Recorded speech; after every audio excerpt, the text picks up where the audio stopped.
Hey budget gardeners, Vita Loki here. Join me today as we plant up some beautiful pots. So let's go.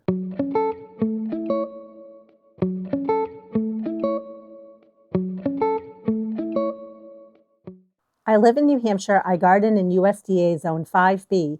Based on my zip code, my average last frost date is May 15th. That date just barely passed, but let me tell you, it doesn't feel it. It's been pretty cold and pretty rainy, and I'm hearing that the same has been true for many of you as well. Well, the time has come, nevertheless, for me to start planting out a lot of my tender plants. And I thought, why not start with some beautiful geraniums? These are geraniums that I overwintered last year using the bare root method. In case you missed that video, I'll put a link to it down in the description below. These geraniums have been hardening off for a few days, so they're ready to be planted outside. But before we do that, there's some maintenance that needs to be done. I'm going to go ahead and I'm going to bring you in for a closer look to show you what I mean. Many of these blooms have gone by. They're spent and they really need to be deadheaded. In order to deadhead a geranium plant, what you want to do is follow it down all the way to the bottom of the stem, and you want to cut it off. You can either use your fingers and pinch it off, or you can use something like hand pruners. So in this example here, I'm following it all the way down and I'm going to cut it right there. And then I can put this in my compost pile. Usually if you have geraniums like this, it's really a good idea to keep up with deadheading your geraniums. The reason is the plant will put more energy into creating new buds and it will keep blooming for you. And even though I fell behind on deadheading my geranium, it is still starting to put out some buds for me. But it's always a good idea to keep your plant nice and tidy just so it looks clean in your garden. The other thing that needs to be done is I just need to come in here and remove any of the leaves that have gone by that don't look very good. I can easily just pull those off. Just like that. And again, this is all maintenance that needs to happen during the entire growing season when it comes to your pelargoniums or zonal geraniums. I'm just looking around to see if there's anything else that I can pull. But otherwise, the geranium has been cleaned up and it's ready to be planted. Since I have a number of different colors of geraniums, I'm going to remember that this one is red because we're going to be planting up all the red geraniums today. So what I'm going to do is go through the rest of my geraniums, and I'm going to focus only on the red ones. I'm going to clean them up, pull them aside, and I'll show you what's next. The red geraniums have been cleaned up, and I also looked for any of the leaves that maybe didn't look so great in terms of yellowing. So even if the leaves were not brown, but they just didn't look great, I pulled those off as well. And that's always a good idea to do. You really just want nice looking green leaves on your geraniums. There are a few of the geraniums that have kind of this wonky piece sticking out of them. What I'm planning to do is I'm going to take cuttings. I might as well, because when you have a piece that's like that and it's just kind of coming out of the plant, it doesn't look good. I am preferring a more upright looking plant. And I don't foresee that like a piece like this is going to become upright. It's too heavy. It's too just leggy. So it makes sense to turn that into a cutting. The same applies with this geranium here. It looks great, but then when you come down to the base, there's this one rogue piece that's just kind of coming out from the bottom. So I'll take a cutting from that one as well, and the rest of the plant will just be fine. In fact, this right here is a cutting that rooted itself. It's not blooming, it's still very small, but I did make a video showing you my process for taking geranium cuttings and how to get them to root. I'll put a link to that video down in the description as well. I mean, who doesn't love free plants? Early in the spring, we put together 2 pots, and this was one of them. We basically just used pansies that self-seeded themselves from last year. And even though these are still providing some color, it is really time to empty out the pansies and put in some more summer blooming flowers in here. And yes, even though I could take the pansies out and put them in my compost pile, I'm actually going to dig them up and I'm going to put them in what I call my pansy holding bed. My pansy holding bed is basically an area where there are a bunch of pansies that have dropped their seeds, and every single year the pansies come back for me. And there's one area of that bed that doesn't have many pansies in it. So I figured I might as well dig these out, plant them in that area. And what's going to happen is these pansies are going to start going to seed. When they go to seed, the seeds will drop.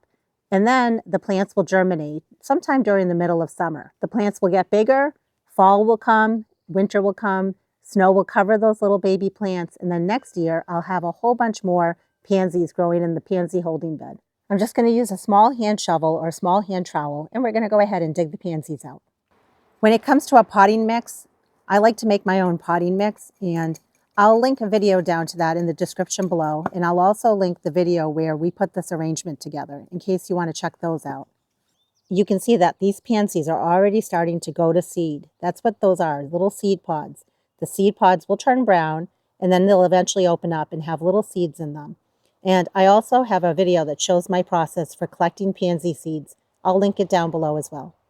In fact, this seed pod right here, if you look very carefully, it has little white seeds inside the middle of it. Pretty soon, those seeds will turn brown. Many people have asked me before, how do I get my pansies to come back for me every year? That seems to be the trick, is letting these pansies just drop their seeds and then not disturbing the space, and then letting those little plants germinate during the summer months.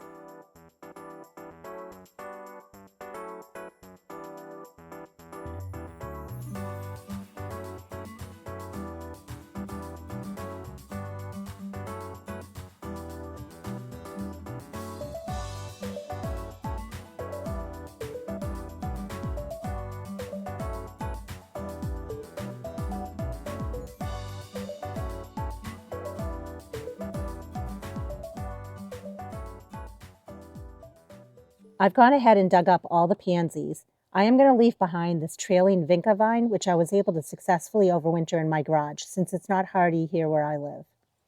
I have one more pot to empty out, and then I'll show you what's next.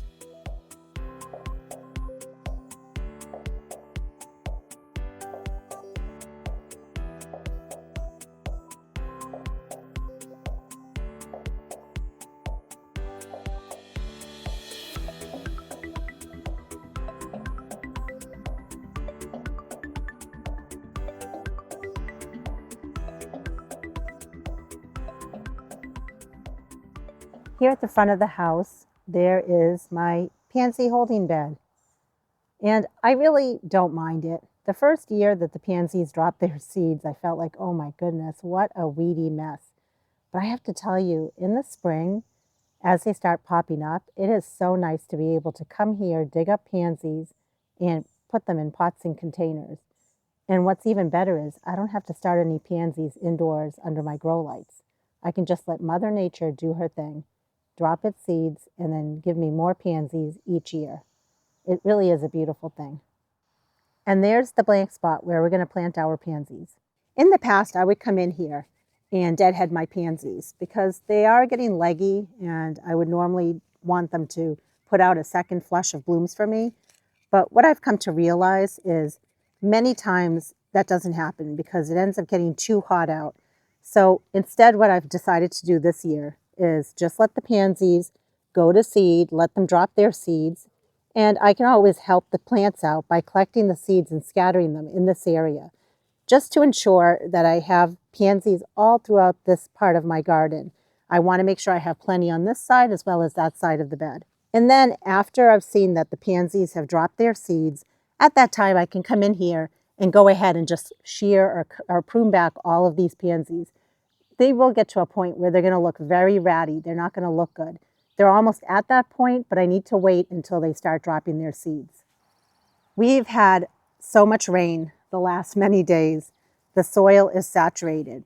For that reason, I don't need to water these. The ground is very wet. All I need to do is just dig a hole and get the pansies planted. And then later today, as things start to dry out a little bit, I can come in here and give all these pansies a little drink of water, just to make sure that they are good to go. I really do love this area of my garden.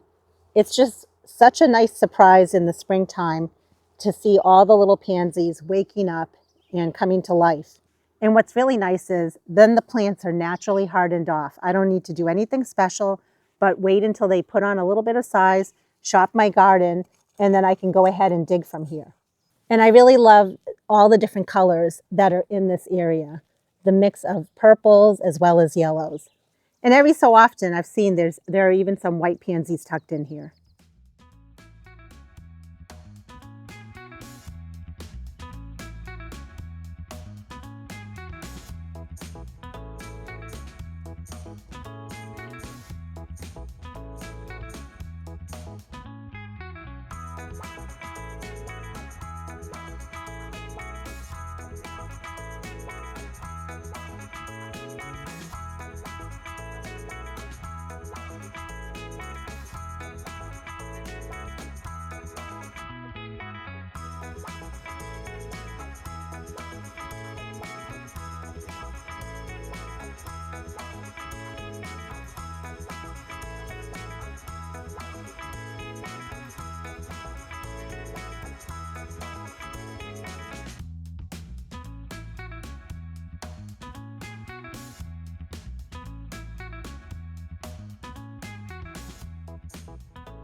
We still have some really cool days happening here in New Hampshire.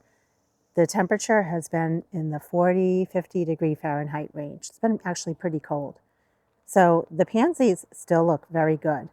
But now I'm hopeful that in the area where we just planted them, they will drop their seeds, and then next spring you will see the whole entire bed covered with pansies. Isn't that just such a pretty sight? In another video, I'll show you what I plan on doing here in the center.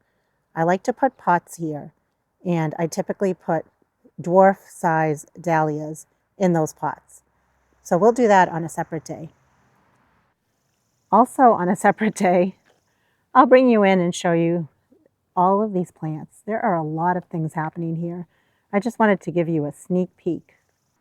There are still some begonias to be planted, lots of snapdragons, and I showed you in previous videos my process for overwintering my dahlia tubers. Well, they are all putting on some great growth, and not only that, some of them are even budded up. So we're going to have a lot of fun planting dahlias this year.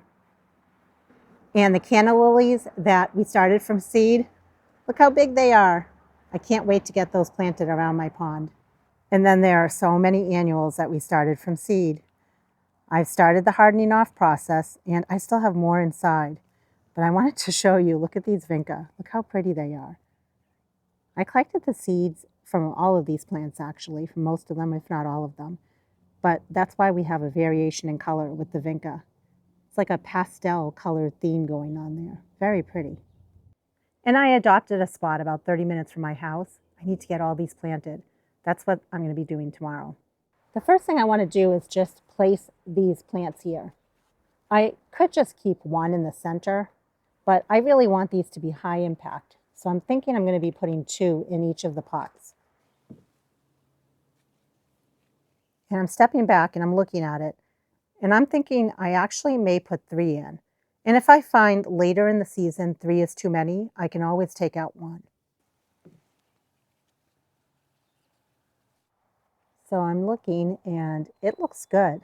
I think I'm going for a very full effect with these containers. And I want it to be simple. I don't want it to be too extravagant. The vinca vine will take off. Again, it's been cold, so it's a little stunted right now. But just imagine that that's going to be trailing, and then we're going to have the 3 geraniums in the center here. In each of the planting holes, I'm going to be putting Osmocote, which is a slow-release fertilizer. And I'm only going to be putting a small pinch of it in each of the planting holes. In order to minimize the amount of shock that these plants are going to go through right now, I made sure to give them a good drink of water. And also today is a little bit of a cloudy day, and they're going to be placed into soil that's already wet because it's rained a lot. So I'm just squeezing the pot just to loosen the soil. And even though these plants have a good amount of soil around their roots, I'm going to keep a lot of the soil in this container. And the reason is that I want to top off the container a little bit because we just removed the pansies, so we can use the extra soil here. So I'm just going to slightly loosen up the roots. And then in terms of a planting depth, I would just want to make sure that I make it deep enough to accommodate the roots. I'll take a small pinch of my fertilizer, put it in the planting hole. And then I'm just going to place my plant in the hole and then backfill. And what's nice about this pot is actually I can spin the top. It just makes planting these a little bit easier for me. I love being able to overwinter these geraniums.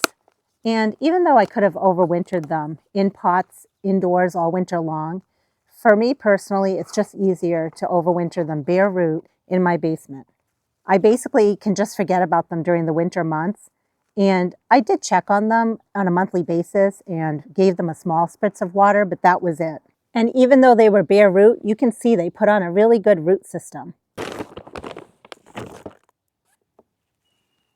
Now, if you were doing the same thing and your soil was dry, you definitely want to make sure you're putting water in the planting hole and that you're also watering your plants after you plant them in your pot or your container. Or you might even be putting your geraniums out in your landscape. I've always enjoyed looking at other people's containers where they have the vinca vine coupled with a red geranium. I feel like it's such a classic look, and that's why I chose to go with a very simple container this year. And the best part is it really didn't cost me much money. The potting mix I made myself, so I saved money that way. These geraniums I actually got for free from a friend of mine. I dug them up from an area where she had a local community garden, and we did it in the fall time. She dug some up and I dug some up. And then the vinca vine I bought probably 3 or 4 years ago, and I only bought one, and then I was able to propagate it and turn it into a whole bunch more plants. And I love being able to show you that you can have a really pretty container pot without spending a lot of money on it. So here's the geranium that has that wonky piece coming out the back of it. I'm going to plant it right now, the whole plant the way it is, but then I'll come back in later and I'll take a cutting from it just to create another plant from it. We will start simple and slow with these pots. I do have many other annuals I started from seed, and if I wanted to add a little bit more color, I could do that. Some options that would look nice along with this arrangement here would be the lobelia or alyssum that I started from seed. I have that in white, and I also have it in like a lilac or a purple color. Another option would be lobelia. I have that in a blue color as well as a white color, so I could do like a red, white, and blue container. I'm also going to add just a little bit of slow release fertilizer on the top here so that when it rains, it also gets a little additional fertilizer. That's optional, you don't have to do that, but I like to do that many times in my pots and my containers. The next thing we're going to do is we're going to pop in some of this white trailing lobelia. I don't have many of the white ones, and I thought the white would look really pretty in this container. I wasn't planning to add anything else to this container, but since I don't have many of the white lobelia, I just thought that would look really pretty along with the red of the geranium. I am planning to add drip irrigation to this pot. Plants such as lobelia do not like to get dried out. So if you've ever had lobelia and you wonder why it just basically dies to a crisp, a lot of times it's because the plant has dried out. And especially if you're going to have this in a pot or a container out in the full sun, make sure you're putting drip irrigation directly to a plant like this one. I'm so glad that we added this lobelia. It's going to end up being a very nice spiller in this container along with this spiller right here. We'll go ahead and we'll tuck this one over on this side here.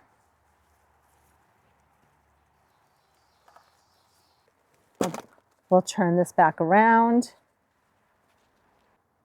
And I think I'm going to go with the red, white, and blue. I don't know what you think, but I think that would look so pretty. We have the white on either side. We have the red. And let's just tuck in a small blue one in the front here. I mean, why not, right? Normally, I would not put two spillers next to each other like that, but I think this will spill a lot more. The lobelia won't spill as much, and it almost will not only act as a spiller, but also as a filler. So we're going to tuck in this baby blue right here. And there she is. I love it. I really did want a simple looking pot, and I think it is simple. We have 3 classic red geraniums, 2 of the trailing white lobelia, 1 of the blue trailing white lobelia, and then we have the vinca vine. And I think it came out really, really nice. I'm really pleased with it. So I'm going to do the same exact thing to this pot here, and I'll show you what it looks like when I'm all done. The 2 side porch pots are complete. There really is no use in me cleaning up here because it's just so wet, but I'm really pleased with how these came out. I think they just look so classic, and I can't wait for them to really fill in. Although I do feel already they are quite full, but they're just going to really pop once the weather warms up here in New Hampshire. I love the color combination, and I'm just really pleased with how these came out. And let's go look at the first one that we put together. And it's nice that they are symmetrical, they match, and I just think that they're going to look really pretty. And I do plan on adding more pots and containers on my porch area. But even if I didn't, I think that these would look really nice the way that they are. And I do still have some really pretty pink geraniums that I'm planning to put in another pot or container on a different day. So be on the lookout for that video. I really hope you enjoyed this video. I hope it gave you a lot of great ideas. Remember, you can definitely create your own pots and containers and make them look beautiful without spending a lot of money on them. If you have any questions or comments, please drop them down below. And until the next video, make it a great day with gardening.